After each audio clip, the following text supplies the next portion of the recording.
Hi, everybody. Thanks for joining us this evening. This is John. I am the event coordinator here at Murder by the Book. And before we get into tonight's event, I wanted to just give everybody kind of a quick rundown of what's going on with us at the store. We have been doing in-store and virtual events. We've been able to start doing in-store stuff in January, which we're super excited about. Next up will have... We've got a big week coming up. We're going to have Robert Crace in store next Wednesday. We're also going to have Michael Connolly's coming through, Lisa Unger, Mary Robinette Kowal, who we're super excited for. So lots of great stuff still coming up throughout the end of the year. Events always kind of taper off around the holidays, but we still have some great stuff. So make sure you check out the calendar at murderbooks.com. We're also working on some great stuff for 2023 as well. When you do go to the website, you'll see things listed as either in-store or virtual. Our general plea, if there's somebody that's coming through that you're excited about, please come see them when they're in. If you're not local, pre-order books. We're still trying to show everybody in the world that we still want to be able to do in-store and virtual stuff. So please come support the in-store events as well, so that way we can keep bringing great authors to town. We will be doing a Murder by the Book Recommends on Saturday, November 26th for Small Business Saturday, and we'll have some more info about Small Business Saturday stuff coming up. So if you're not signed up for the Murder by the Book newsletter, you can sign up for that on the website as well. Also wanted to mention before we get started and before I forget, David Slayton is actually going to be in Houston this weekend doing an event. So he is going to swing by and sign some stock for us. So if you want signed copies of any of the 3 books in the trilogy, you can order those on the event page. If you want them personalized, just mention in the order comments how you want them signed, and we will get those taken care of. Just make sure you get those orders in by Friday night, so that way we can have him sign them when he drops by on Saturday morning. I'm so excited for tonight's event. I'm a big fan of David's. I've read all 3 in the trilogy. I love them. I'm also a huge fan of Shaun's. Brave Face is fantastic. His new book is also fantastic. Now that I'm doing this, I've completely blanked on every title in the world. We always joke, laugh when customers do that. Howl is the newest one. And the other one, Before We Disappear, is also still available in hardcover. All fantastic. So I hope if you guys have not read Shaun, you will definitely check those out too. One of the fun things about virtual events is being able to do events like this for authors that we're fans of that we might not get to see in Houston and get to hear them chat. So I'm going to bring Shaun and David out and get them going. While they are chatting tonight, if you have questions for either of them, you can post those in the YouTube channel live chat or the comments on Facebook, and we'll leave some time to get to those. I'm going to start with David. How are you tonight, David? Good. How are you, John? I'm good. It's good to see you again. You too. Thanks for having me back. My pleasure. I like your ghost background. Perfect for the book as well as the season. So. Yep. And I'm super excited they'll actually get to meet you in person this weekend. So that's going to be exciting. The 5th. So one more week. Oh, one more week. I have no idea what day it is. Time has lost all meaning. Don't worry. It has. It really has. So David's newest book, Deadbeat Druid, is the 3rd in the Adam Binder series. It's Binder, right? It's Binder. But that's okay. I knew that. I knew it was Binder. It's all right. I get it wrong all the time. So David R. Slayton grew up in Guthrie, Oklahoma, where finding fantasy novels was pretty challenging, and finding fantasy novels with diverse characters was downright impossible. Now he lives in Denver, Colorado with his partner, Brian, and he writes the books he always wanted to read. White Trash Warlock, which was David's first novel, was the first in the Adam Binder series. In 2015, he founded Trick or Read, an annual initiative to give out books along with candy to children on Halloween, as well as uplift lesser-known authors or those from marginalized backgrounds. As I mentioned, Deadbeat Druid is his newest. I'm also excited to have Shaun David Hutchison with us tonight. Let me bring him out. How are you tonight, Shaun? I'm good. How are you doing? I'm good. Thanks for doing this with us. Absolutely. It's my pleasure. So Shaun's most recent release was Howl, and Shaun David Hutchison is the author of numerous books for young adults, including The Past and Other Things That Should Stay Buried, The Apocalypse of Elena Mendoza, At the Edge of the Universe, and We Are the Ants. He also edited the anthologies Violent Ends and Fertile Youth, and wrote the memoir Brave Face, which chronicles his struggles with depression and coming out during his teen years. He lives in Seattle, where he enjoys drinking coffee, yelling at the TV, and eating cake. So as I mentioned, if you guys have questions out there for either of our authors tonight, please make sure you post those in the chat. But for now, Shaun, I'm going to turn it over to you to let you guys get into it, and I will see you in just a little bit. Thank you. David, it is so great to see you. It's so good to see you again. I'm sorry I have the dramatic lighting here for some reason. I don't know. Everything's real yellow tonight. But So let's start out with, can you bring us up to speed? So Deadbeat Druid is the third book in the Adam Binder series. So maybe if you want to tell people who haven't read the first two, just to sort of recap where we're at. Sure. So previously on the Adam Binder series, I think that worked really well. So White Trash Warlock is the story of Adam Binder. He's a broke gay witch from Guthrie, Oklahoma, where I'm from. Like me, he's a high school dropout, grew up in a trailer in the woods. We have all that in common, except maybe the witch part. And then he has to come to Denver to reconcile with his estranged family. His brother and his mother had him put into an institution when he started to see the other world because they thought it was mental illness, but it was actually his sight kicking in. So when Adam's sister-in-law starts to show signs of possession, his brother's like, maybe Adam wasn't wrong about this. Adam goes to Denver because he's a nice guy, and he also gets the chance to say, I told you so. And unfortunately, everything in Denver is such a bigger mess than he ever expected. So, meets a guy, maybe saves the world. Big things happen. But at the end of White Trash Warlock, he got a call for help that sent him running back to Guthrie, like his ass was on fire. And he forgot to tell anybody he was going, including the guy he's been dating, which led to a lovely road trip when the guy chases after him, along with Argent, the Elven Queen of Swords, who likes fast cars, fast dialogue, and as has been described as she'd fit perfectly in a Fast and Furious movie. Loved the road trip scene. Trailer Park Trickster, that's book 2, ends on a true cliffhanger, just to warn everyone. And the guy that Adam has been seeing was lost. Adam didn't know where, but he's willing to make any deal he has to get him back.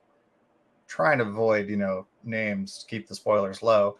Deadbeat Druid is the literal road trip through hell as Adam, with a couple of allies, undertakes the journey to retrieve his love from the underworld. And it's also, it deals a lot with family and generational trauma. It deals a lot with the reconciliation of who we were as children and the past, as well as making decisions about moving forward. And at the end of that book, Deadbeat Druid, the trilogy comes to a nice, I hope, tidy end. I like the end. And I hope to get more books in the series, but I promise you that if you read all 3, all the major questions are addressed. I won't leave you on any more cliffhangers. So.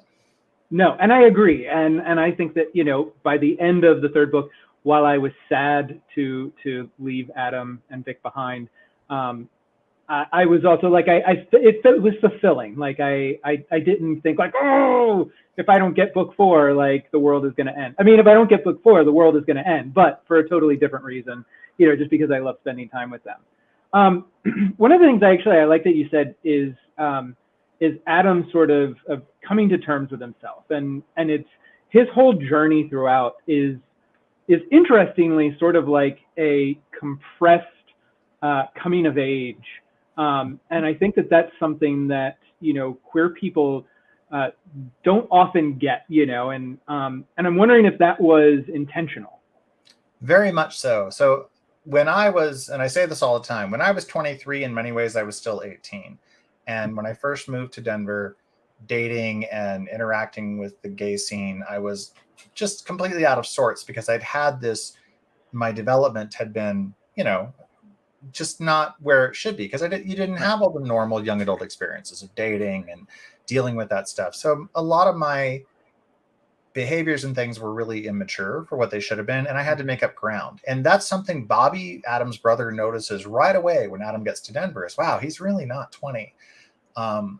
And it's been fun to watch some of the commentaries. People are like, God, this 20-year-old acts sometimes like a young adult. It's like, yeah, and that's intentional because Adam, he's regressed. He needs to make up the ground.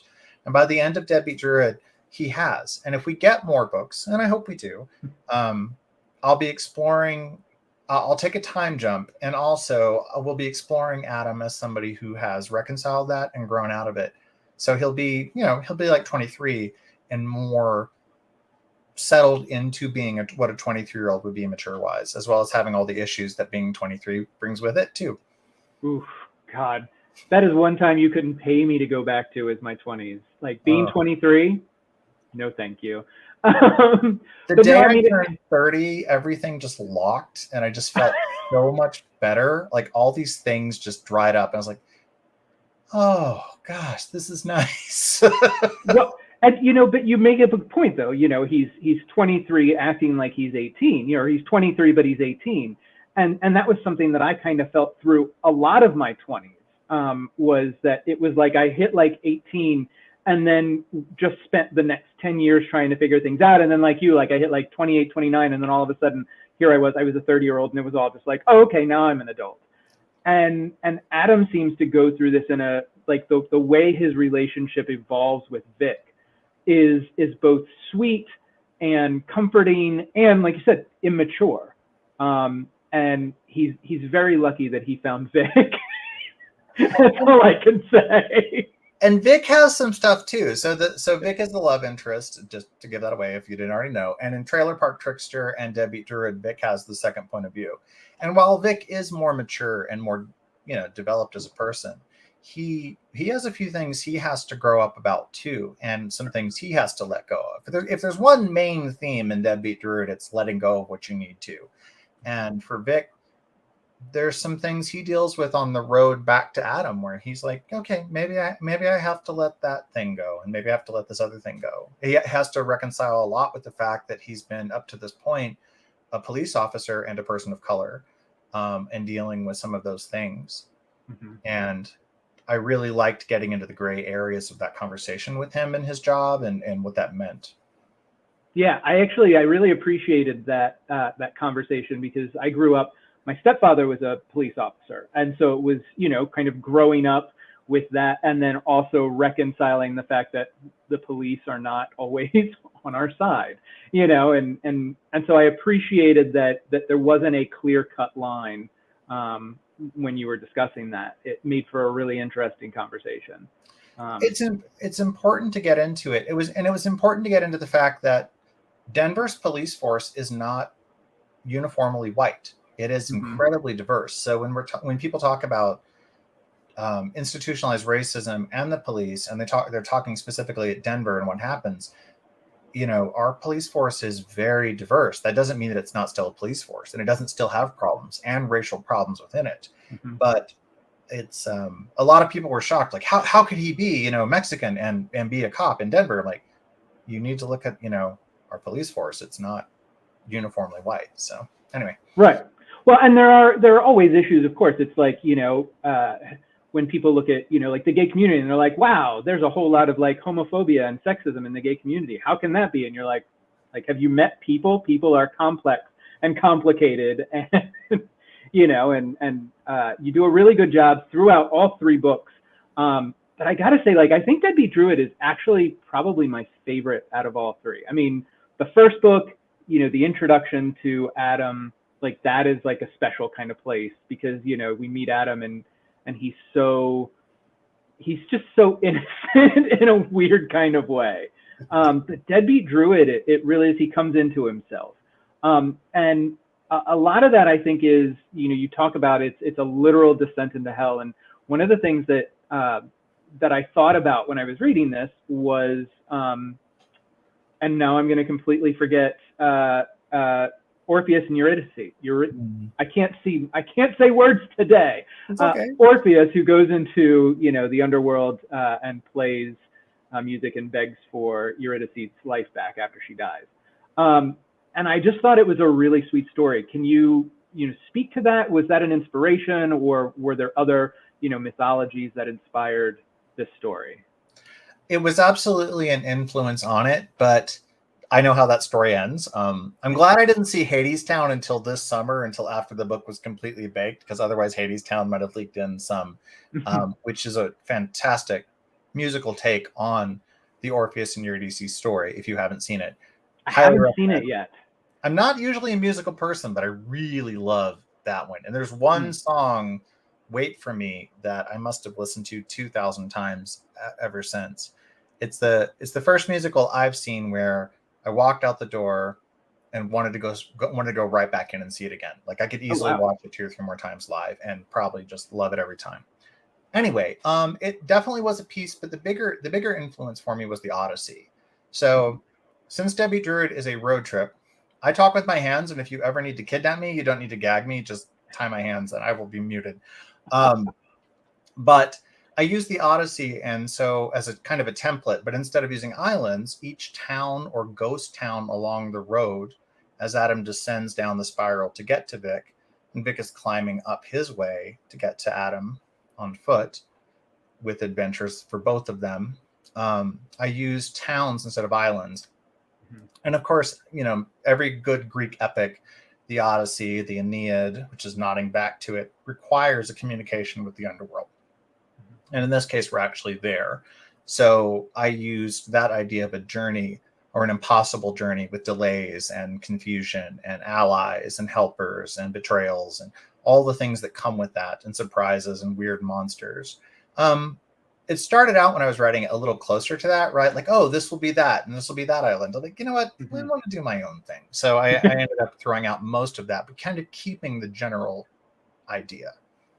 And and that's a good way to do it. I mean, I've started so many stories where I'm like, I follow the inspiration, like, just beat by beat, and then you get it done, and you're like, okay, now it's time to diverge. And I think you have a lot of really great divergences from the story. One of the questions I did have a question is, are you a Supernatural fan? I'm not, and it's funny because I've been accused of writing Supernatural fan fiction. I watched the first 2 seasons, and people think, oh, this is 2 brothers and a car. It's got to be Supernatural template, right? And I'm not. I grew up with, my mom was very into a very extreme form of Pentecostal Christianity. So Christian mythology is not. And you'll notice that I steer away from it, right? We don't have angels, and the way that I use demons is much closer to the Greek concept of the daemon. But yeah, I didn't. You'll know once I saw that Supernatural was going to be a show about Christian mythology, I just this is not for me. No, and that makes sense. And honestly, I didn't even. It wasn't a thought until the 3rd book when they're doing the trip into hell, and then I was like, oh, the car. And I was just curious, because I always sneak sort of I tell people, I wear my inspirations on my sleeve, and you can always tell what I was curious about 2 years ago by what's in my books now. So I was just curious if that was a little thing you snuck in. Well, the car is a little bit of a cheat. So the car was Adam's father's, right? And it's a 77 Cutlass. Now, full disclosure, so the car, if you think about something that somebody who's 20 now, or a couple of years ago in 2020, because Adam was born in the year 2000, if that doesn't make you feel old. Oh, God. Yeah, I'm old enough to be his dad once I did the math. I'm old enough, really, and from Oklahoma, I could probably be his granddad because we have him young. Anyway, it really should have been something more like, a Ford Taurus, right? But it had to be that car, because the boy that I had a crush on in high school drove that exact car, and was my neighbor, and would wash it, and it was a whole thing in my teen brain. So. Okay. All right. No, and you know what? And I like that. I like those little things. Those random sort of life experiences that sneak into books. And the whole Adam Binder trilogy is really, you drew a lot from your own life, correct? I did. A lot of the stuff that happens, and they're really, people are sometimes like, there needs to be trigger warnings for these books. And my first reaction, I think I've said this to you before, is kind of defensive. It's like, but it's just my childhood. And then I look back and go, yeah, that's pretty messed up stuff. I should probably have a trigger warning for that. There's a lot of child abuse in Adam's past. There was a lot of child abuse in mine. A lot of the things that happened to Adam in the book happened to me or my brothers. And it's funny because I don't think back on it that often, but when it does come up, when I was writing this, I really dredged up a lot, and I was like, oh yeah, that is kind of rough sometimes. Yeah, well, it's weird how things that happen to you get normalized in your own life until someone comes along and they're like, that's not how things are supposed to happen. And you're like, well, wait, everybody's family wasn't like that? And they're like, and it makes you, you have to go back and think. I thought the same thing when I wrote the memoir, Brave Face. People would make comments, and I'm like, you're talking about my actual life. But, and I think that that's the thing that makes Adam so real. Was there a particularly difficult part from any of the books for you to write about?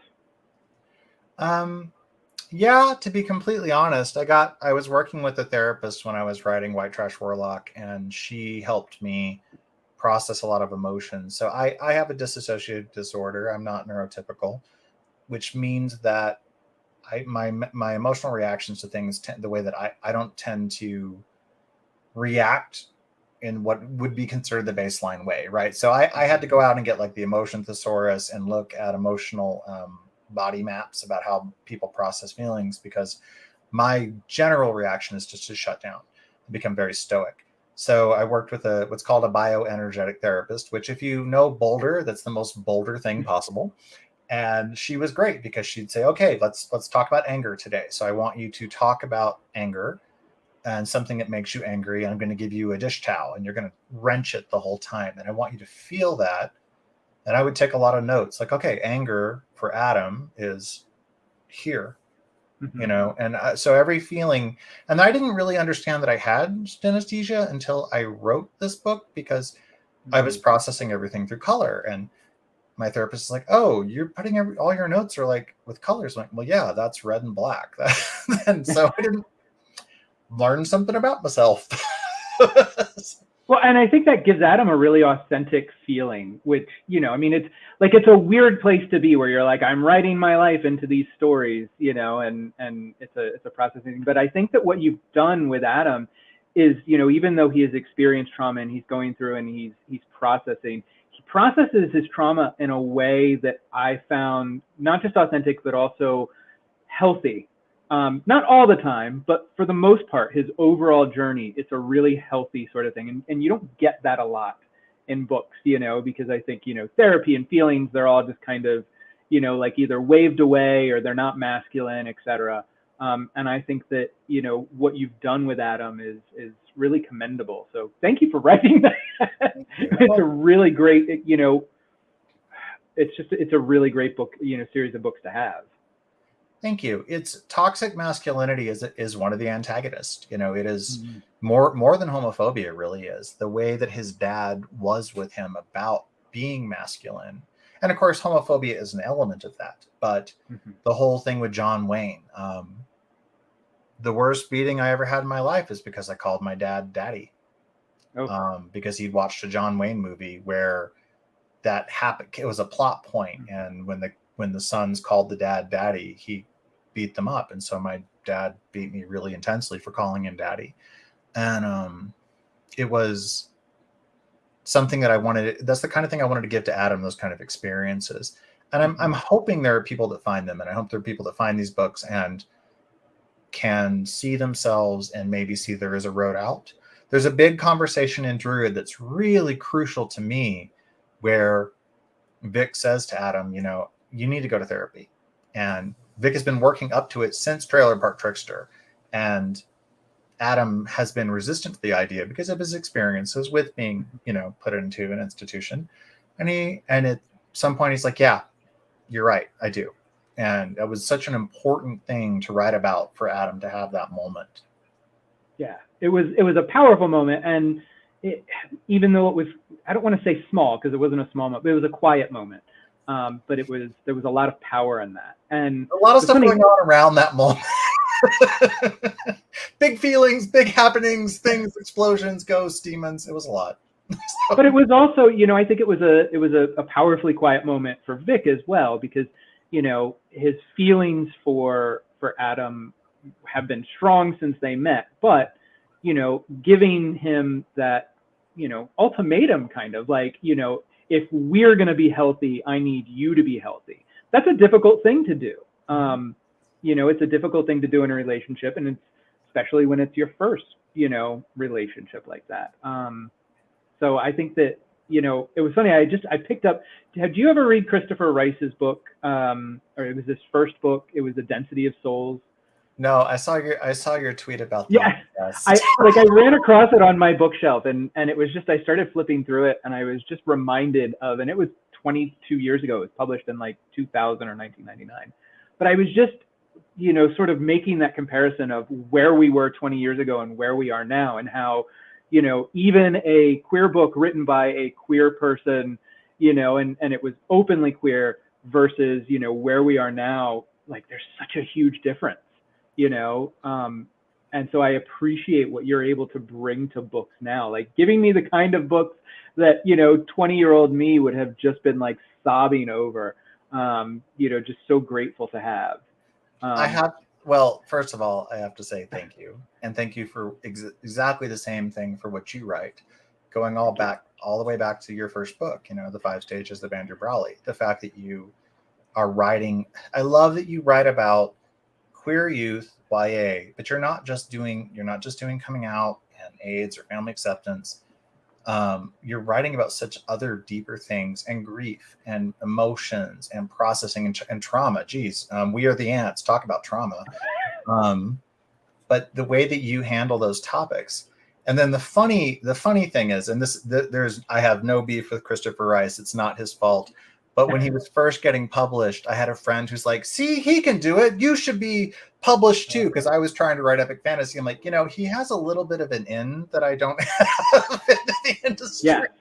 And I'm grateful for the doors he opened. Don't get me wrong. I have no beef with Christopher Rice. Christopher, if you're watching this, no anger, all the love. No, and I'll tell you what, I have read, like, Identity of Souls is like pulpy, like, it's so bad, it's great, and it's wonderful, and I'm glad. But I mean, like, I've read it a dozen times, and I'm so grateful that was written. But God, I think, like, I wonder, like, I honestly, like, I wonder if he had been able to write, if he was publishing for the first time now, if he would have written the same book, because I don't think he, you know, would have. I don't think he would have been able to.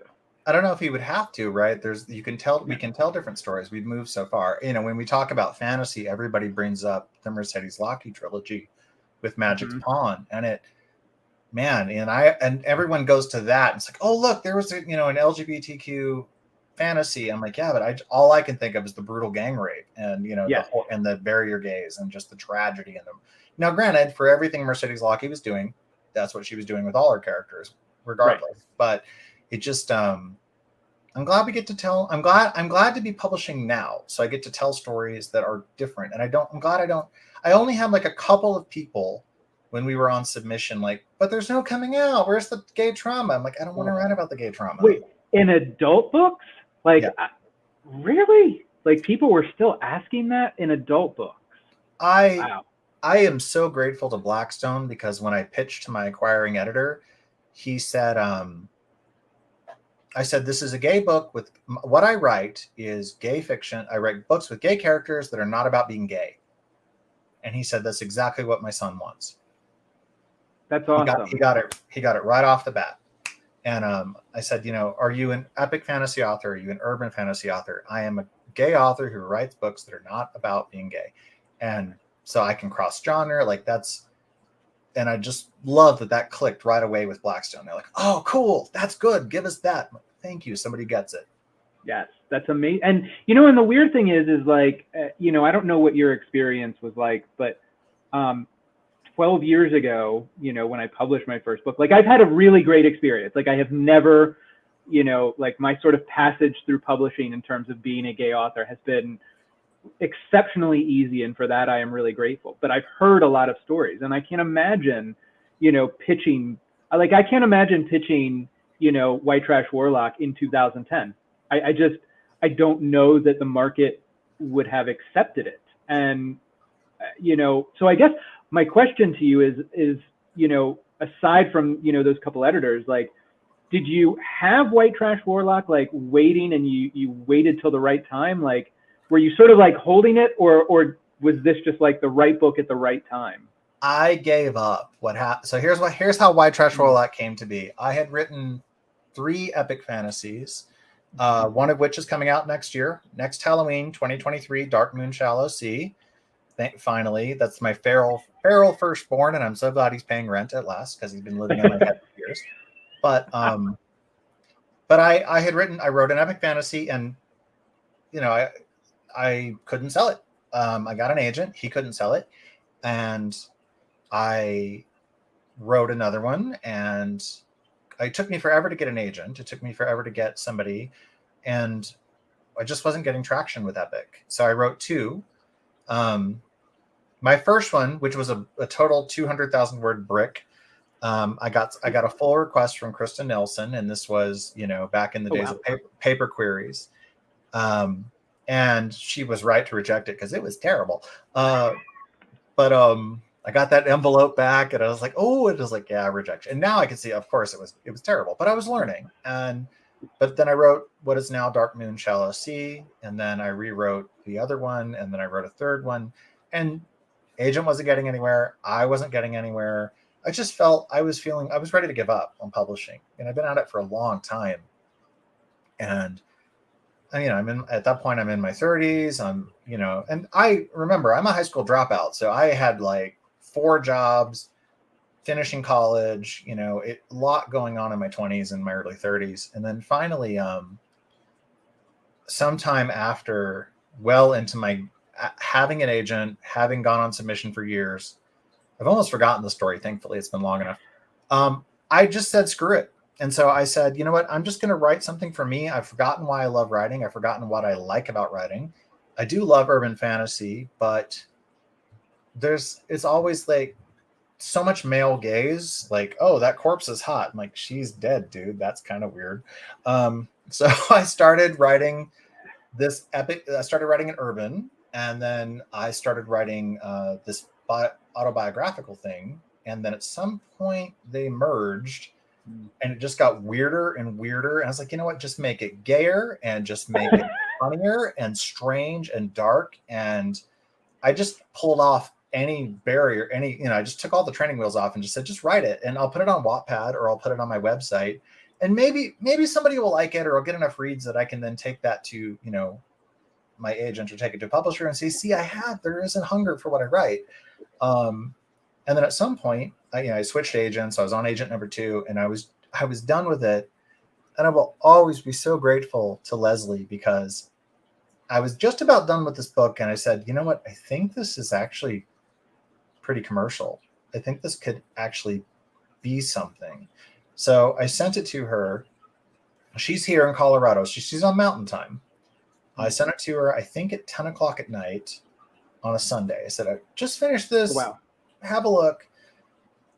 I get this email like the next morning. She's like, I stayed up all night reading this. This is phenomenal. This is the best thing you've done.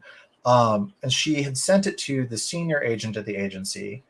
Since I was at this was cute because she texted her and said at 1 a.m. and said, have you started reading this yet? And the other agent said, did you forget the time difference? I'm in Florida. I'm 2 hours ahead of you.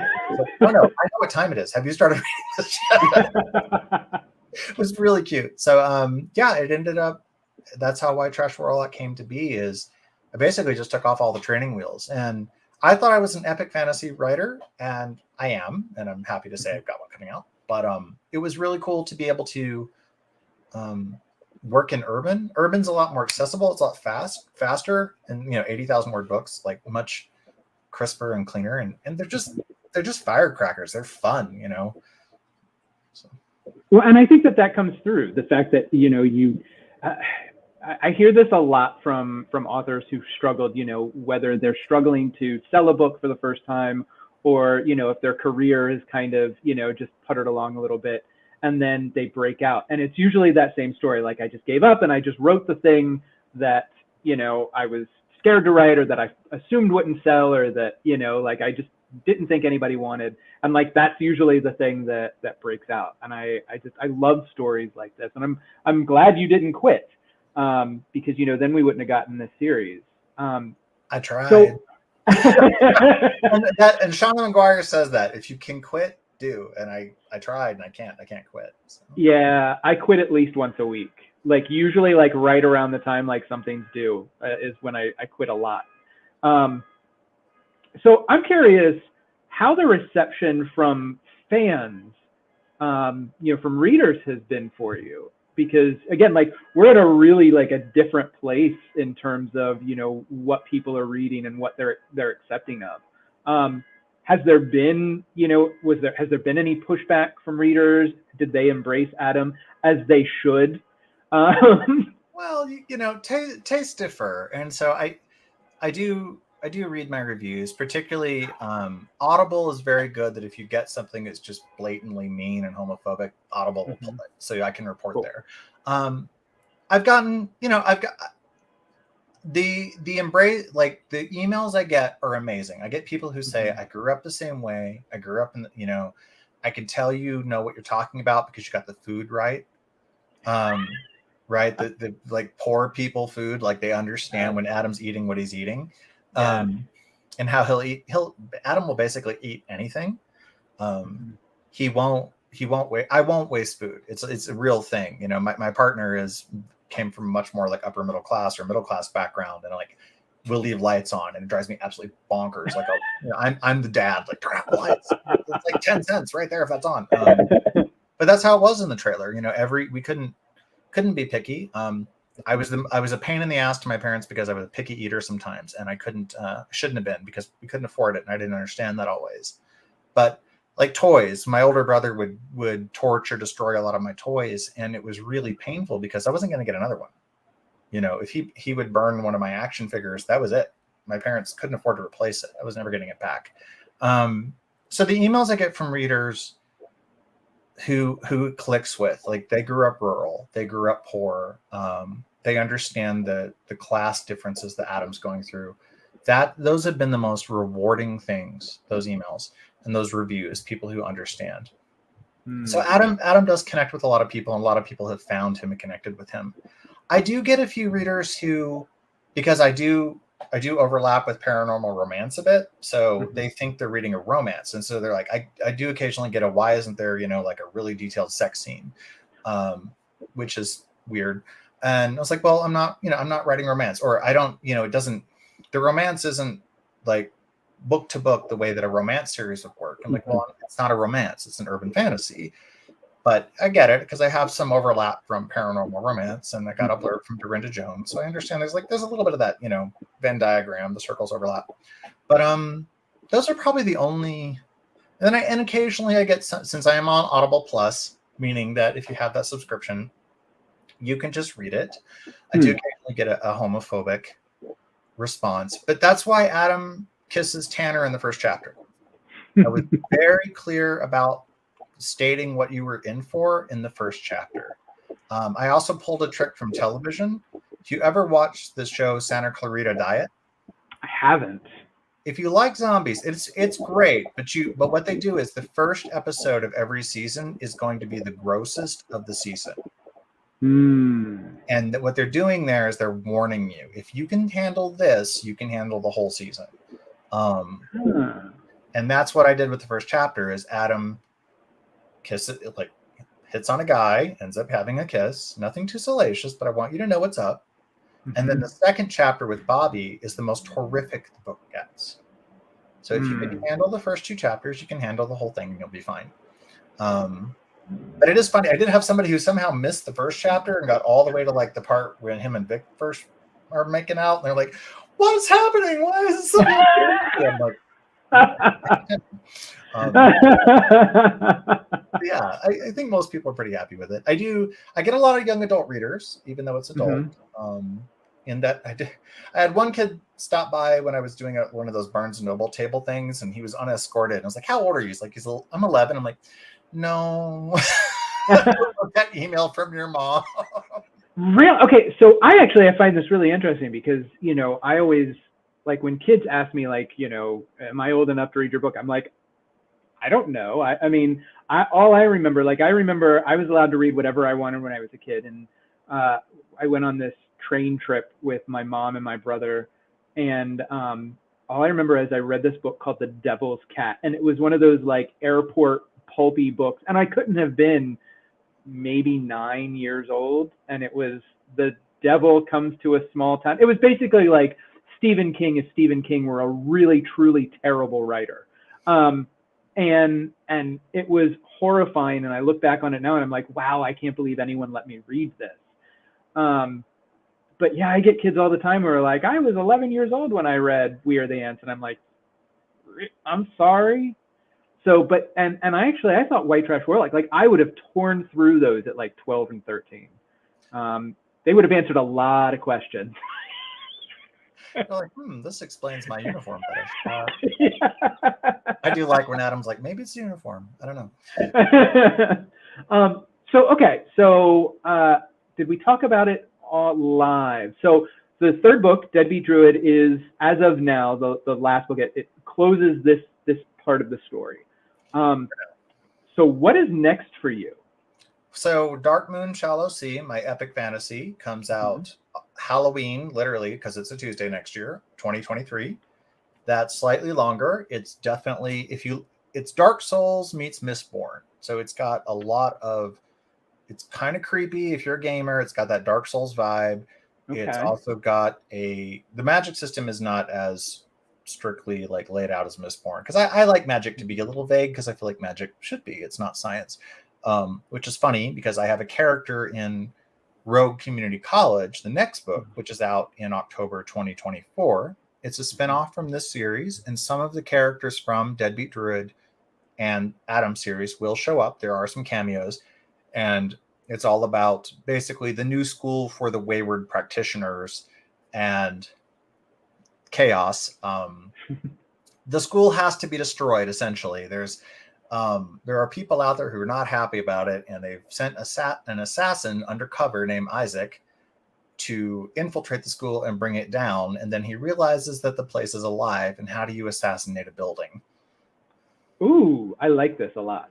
It's Doctor Who meets Umbrella Academy, though the Umbrella Academy part is starting to become more of an X-Men thing, which is more my vibe anyway. So, I mean, it all works for me. Like I am into it and I'm ready. And if I remember correctly, Argent plays a fairly decent sized role in this one. She is basically the combat instructor, and so when the kids are all on a mission, I shouldn't say kids because they're, it's community college.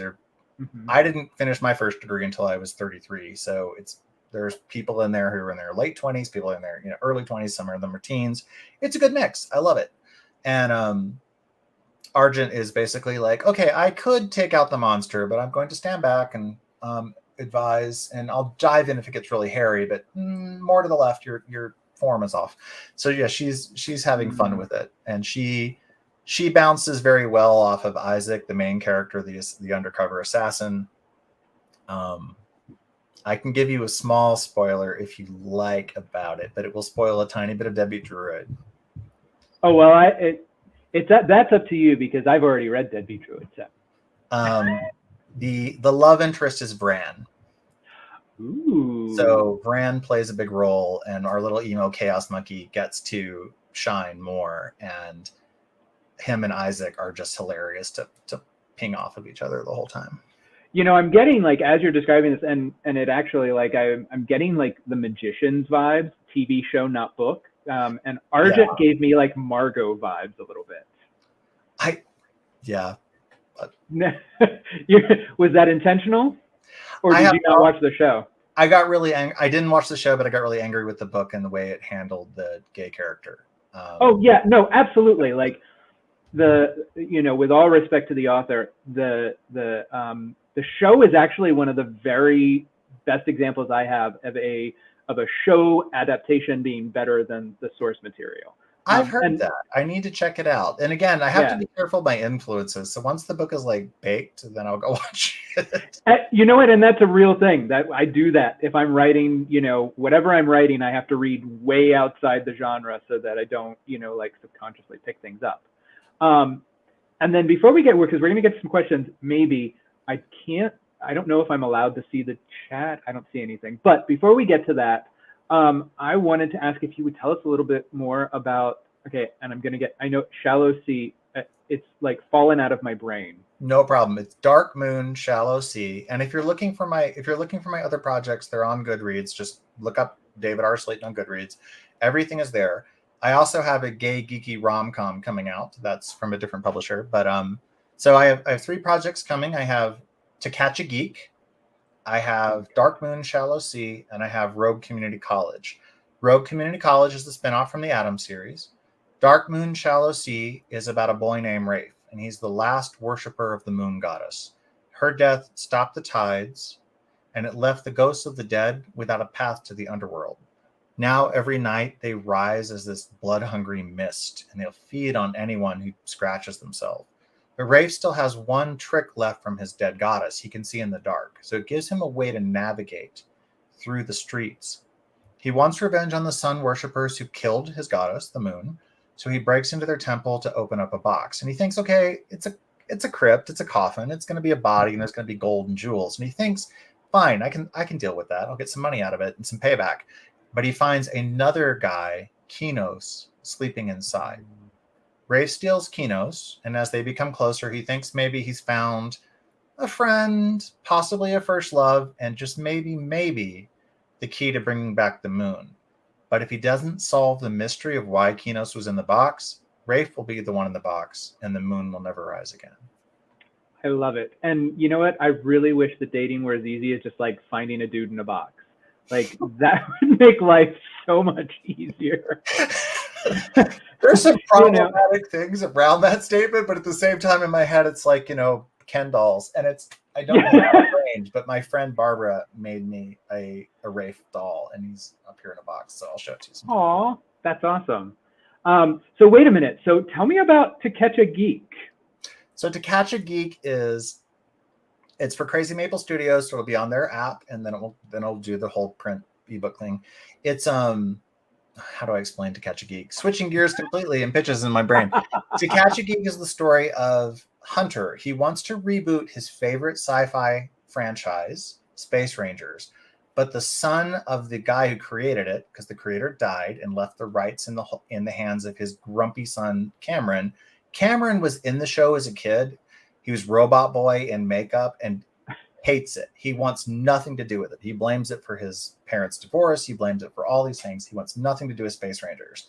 Hunter shows up and says, hey, the fan has crowdfunded all this, and we want to buy the rights and remake it. Will you give it to us?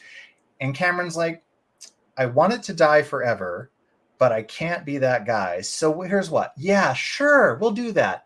As long as we make a documentary all about my dad first and tell the world how great he really was. And he thinks he can poison the well that way.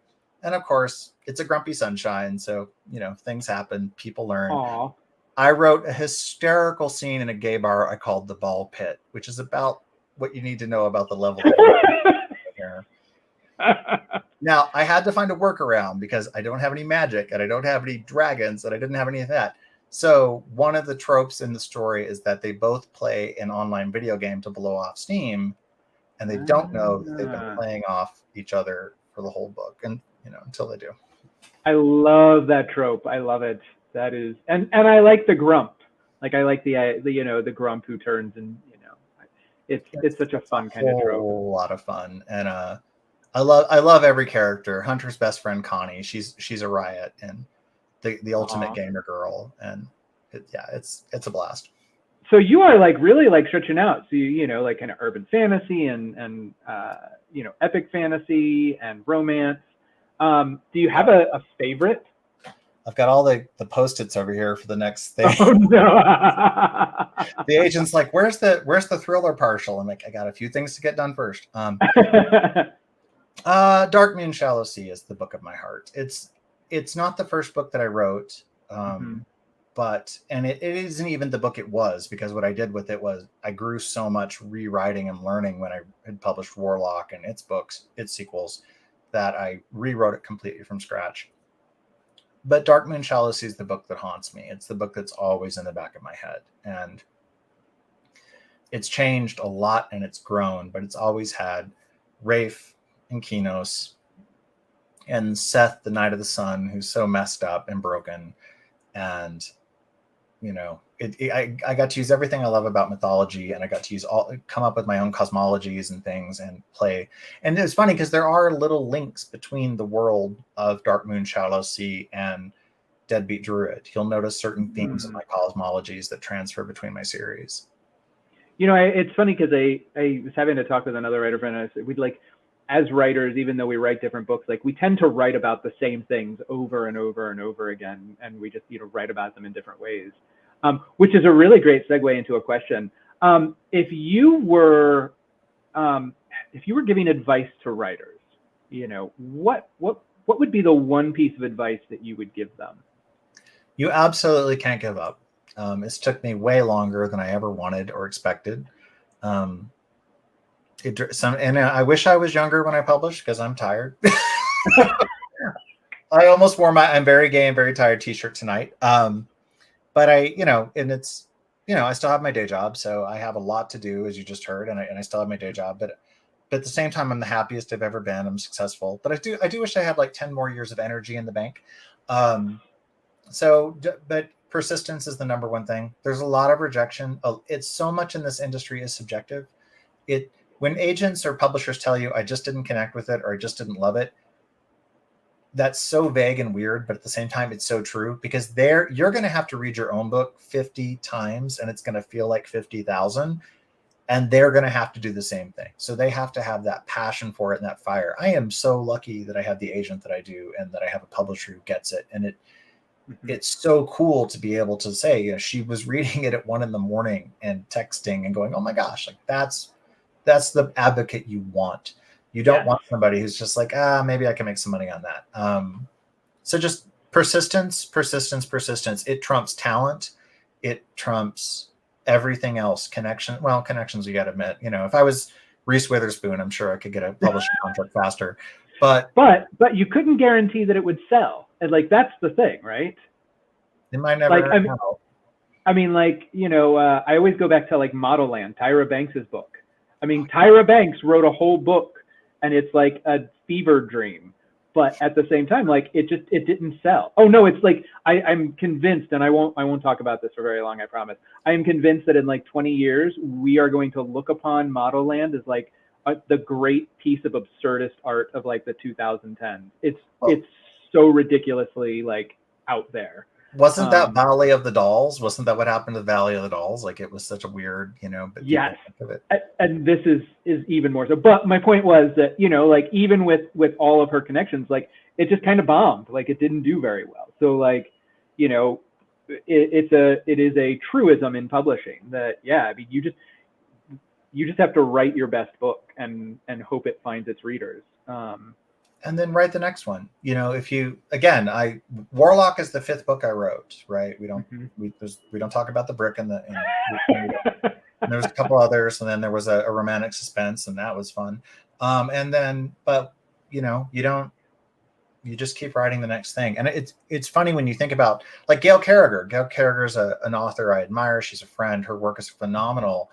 Soulless was not the first book she wrote. She wrote an epic fantasy. And so she completely switched gears. This goes back to what Shaun was saying. If you are writing and you're not making it, I wasn't making it with epic fantasy. I tried urban, and that landed. Don't be afraid to try. So for Gail, it was epic fantasy's not working. How about a comedy of manners with vampires and werewolves and teapots? And I mean, there's never any harm in trying something else. I mean, I built an entire career about ignoring genre conventions. It's like, whatever. It's just, it is. I want to make sure. I don't see any questions. I just want to make sure from John that we don't have any questions that I'm missing. We've got a few. So okay, because I don't see them. So. Oh yeah, you can't. Yeah, you can't see them. We've got a few. Oh, okay. So, before we get into them, though, Shaun, can you tell everybody a little bit about Howl? Oh, sure. Howl is a story of a 16-year-old named Virgil whose parents are getting divorced, so he moves with his father back to his father's hometown in Central Florida. And at a party, after he's just arrived, he is attacked by a monster out in a swamp. And when he tries to tell people about him, they call him a liar. They make fun of him. They bully him. And it is him coming to terms with the trauma of being attacked and fearing that he is turning into the monster that he was attacked by. Thank you. It is a not so subtle allegory. So in the chat, Cody has said, David, that he's super excited that Varan is back. I'm also super excited that we'll get to see him in the spinoff as well. So David, when you were starting this, did you have the whole trilogy planned out? No, I really had I didn't know how it was going to do, if it was going to sell. So when I sell a contract, I only will put bullet points together, and I didn't want to try to put all that work out there, but I did. I'm a tweener, so I write the 5 big scenes. So I write the beginning, the end, and the 3 critical scenes in the middle, and that's all I had, was just this very loose outline. So then when we signed the contract for Warlock and the truce, I was like, oh, I better get to work. So I was literally like on the plane, like fleshing out that outline as much as possible. But Adam was so clear to me as a character that I didn't have any problem just jumping in. Rogue Community College, these characters aren't as clear to me, so I don't have as much groundwork laid. I can't just tap into my childhood and throw it on the page, which is good. I'm like moving past that. So because so much of the book is inspired by things that happened to you, what has your family's response been to it? Have they read it? What's that been like? My mom read White Trash Warlock before she died, and I was doing my edits on Trickster when she died and was dying, and I'm sad she didn't get to read Druid. I think I love that she read Warlock. My mom was very religious, and she wouldn't even watch Buffy, right? That was Satanism. Mm-hmm. So the fact that she sat down and took the time to read my work meant a lot to me. We had a really good reconciliation about a year before she died. We kind of got along, but we had pretty strong boundaries, and then we had a really nice day together and were able to talk about some things. She also dropped the truth about my gay cousin who was murdered when I was 1, Jimmy, and you'll notice that is an element in Trailer Park Trickster. And we talked about the gay cousins that my family erased because they did erase them. There were 3 of them specifically, and the rest of my family, it's funny, they're not. My brother has read Warlock, and he's read part of Trickster, but I think he struggles with it because I am bringing up a lot of stuff that happened. The 3rd book, Druid, is dedicated to my nephew Caleb, and he has read all 3. And so for you, Shaun, since you've actually written a memoir, what has been experience with that with your family? The family who's read it are the family that I get along with really well. And I actually, like with my mom, like I asked her before I wrote it if she would be okay with it, because especially like centering her around my suicide attempt, I knew that would be super difficult for her. And I just want her to be okay. The other side, it's kind of like with David, talk about with your mom, like I do talk to my biological father, but we have like very clear lines. Like we just don't talk about things. Like he doesn't acknowledge like any of like me being gay or anything like that. Mm-hmm. So if he's read it, he certainly hasn't said anything about it. So we have in the chat, Arnon wants to know, David, is your partner a big fan of your stuff, and does he beta read for you? He does, and he loves to tease his friends that he gets to read stuff early. We hadn't been together very long when he read White Trash Warlock, and I think it was our first Valentine's Day living together. He made fortune cookies for me. I love fortune cookies. Don't ask me why. I just love them. He made homemade fortune cookies and baked in the fortunes. He put the fortunes in, and it took me a minute to figure out what they were from. He had actually printed out bits of White Trash Warlock. Oh. And I got the first one, like, what is this? And the second one is like, he put the Star Wars line, no talking during Star Wars. And I was like, oh my, so that is ridiculously sweet. Yeah. Yeah. He likes to pretend he's not a romantic, and he's a grumpy person. And if he's watching this, he's going to come flying down the hall and yell at me any second. But yeah.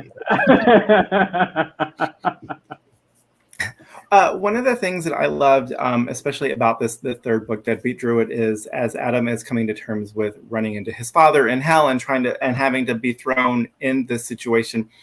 I love that there were moments where Bobby and his father were having these reconciliation moments or closure. And I really love that you wrote in there that there were several times where Adam was like, I don't need this. And that he had moved on far enough past stuff that he could just say, like, I don't need to have this moment. They can have this moment. And I thought that was something that we don't get to see, like you said, in a lot of queer stories. If it becomes just about coming out, things like that, I thought there was some real power there, and having a character say, like, I don't actually have to have this reconciliation. I've made my peace with it, and that was enough. Thank you. That's there's a little bit of a, just like the scene with Tilla in Trailer Park Trickster in the cemetery where she backhands Doreen when she's about to call Adam a slur. There's Noreen, sorry. There's a definite amount of, wish fulfillment being written in there, but there's also just my father died 10 years before he died because he just crawled into a bottle and never came out. And I didn't really need to when my father died, people were like, "How are you?" I'm like, it's weird because I've already mourned him. I've already let go, and I think that's kind of what Adam's having, that same. I don't need it. All right. Sorry, the automatic cat feeder just went off, and now there's like scrambling going all around the room. So last question before we head out tonight. My caveat is you can't say each other's books. What is something that you've read lately that you've loved? Let's start with Shaun.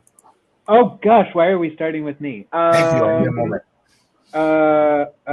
actually, Monarch Rising by Harper Glenn just came out this month, and it is, how to explain it? It's like the easiest way to explain it is it's like Hunger Games but better, except it's not really like Hunger Games because it's not like that. But you just have to read it. It's amazing, and I love it. But I am also in the middle of reading Man of War, which is a really great book about a transgender character, and it's absolutely amazing. And how about you, David? I have to look up the name because I always get it wrong. I'm still gonna screw it up. My friend Barbara, if you're looking for a fantasy romance with a lot of wonderful rep, particularly bi rep and queer rep of all kinds, you want Barbara Ann Wright. She is local to your area, John, and she writes for Bold Stroke Books, and she has about 14 titles but her latest, the Sister of Sarah series, and this is why I had to look the title up. It just won a Goldie, The Noble and the Nightingale. So she writes like these kick-ass women who are fighters but also magicians, and the love and drama between them. Yeah, she just won a Goldie for that one. So it's probably the last thing I read that really just blew me away. Awesome. And I'm going to throw out, since for everyone who's watching, if you guys have not read Lev Rosen's Lavender House, it's fantastic. We actually just had him at the store last week. So yeah, last week. So if you guys have not read that, we still have signed copies of it as well. It's Knives Out, but gay in the 50s. Also fantastic. So once you've read through Shaun's books and David's books, definitely check that out. I've dropped links for the books that they've just recommended in the chat if anybody wants to check those out.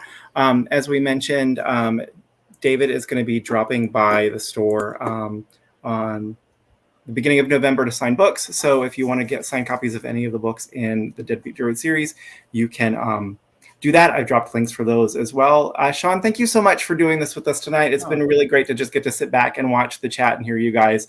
And David, again, congratulations on the new book. I'm so excited that we get the third one in the trilogy finally.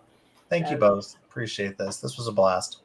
Yes, absolutely. Thank you. And thank you for hosting. And David, thank you for writing these books. They are absolutely amazing. Back at you. Well, you guys have a good night, and we will see you soon. You too. John.